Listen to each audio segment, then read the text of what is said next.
Siap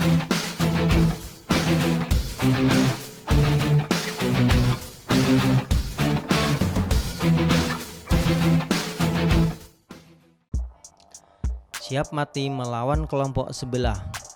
Habib Kribo layak dapat respek besar. Habib Zain Assegaf atau yang akrab disapa Habib Kribo menjadi populer dan diperbincangkan banyak orang, terutama ketika dia tampil di acara TV dan berdebat panas dengan Haikal Hasan saat membahas soal penahanan Bahar Smith. Beberapa waktu lalu diundang untuk tampil di podcast Deddy Corbuzier. Di sana dia mengungkapkan bahwa dirinya siap mati karena melawan kelompok radikal. Saya nggak takutlah, bismillah. Kalau memang takdir saya harus mati dibunuh, saya ikhlas, kata Habib Kribo. Habib Kribo mengaku kelompok radikal tersebut pernah datang langsung ke rumahnya. Namun belum sempat menemui langsung dirinya, kelompok tersebut sudah kembali. Selain ini dia juga sudah kenyang diteror oleh orang tak dikenal. Rumahnya pernah ditempeli stiker-stiker sebagai bentuk ancaman kepada dirinya. Sebenarnya saya salut dengan orang ini. Tidak banyak yang mau mengorbankan ketenangan hidup untuk meladeni kelompok-kelompok brengsek pengacau negara. Kebanyakan hanya bermain aman atau bermain halus. Habib Kribo terang-terang memunculkan dirinya di publik. Bahkan terang-terangan mengaku melawan kelompok tersebut dan tidak takut mati. Dari cara mereka bereaksi, terlihat jelas kalau kelompok ini sungguh tak ada otak. Tidak senang lalu main ancam. Meneror dengan berbagai cara, bahkan intimidasi dan persekusi jika memungkinkan. Tidak ada adabnya sama sekali. Ngakunya bela agama, tapi sebenarnya mereka ini tak lebih dari kelompok preman yang suka bikin keributan. Memang saya tidak akan pernah seberani dia, tapi saya salut dan berikan 4 jempol buat Habib Kribo. Sebenarnya negara ini butuh lebih banyak orang-orang seperti Habib Kribo yang tidak takut bersuara lantang melawan kelompok intoleran dan radikal. Bermain di ranah radikalisme itu sangat berbahaya, apalagi terang-terangan mengaku akan melawan kelompok tersebut. Resiko besar.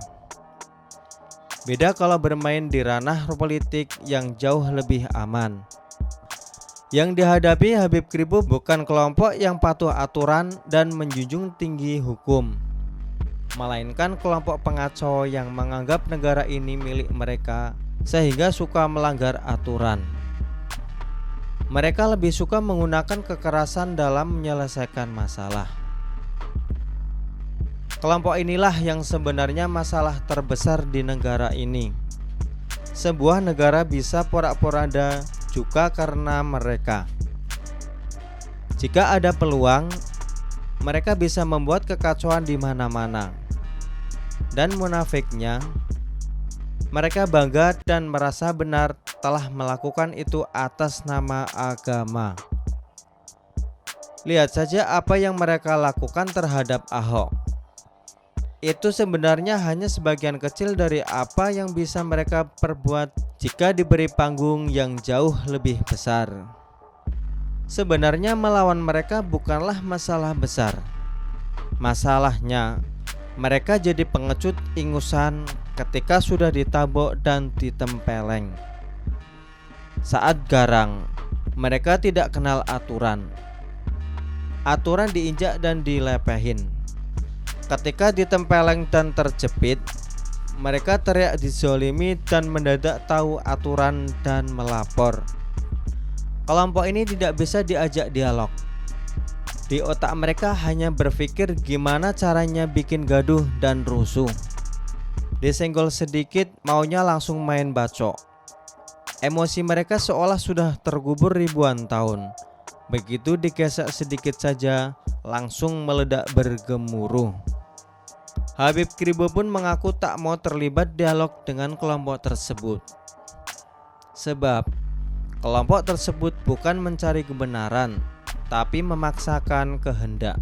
Saya suka gak mau menghadapi kelompok mereka untuk dialog, karena mereka bukan cari kebenaran, tapi memaksakan kehendak dengan ancaman atau apapun. Jadi gak harus saya layani, katanya. Benar sekali kata dia, mereka tidak bisa diajak dialog.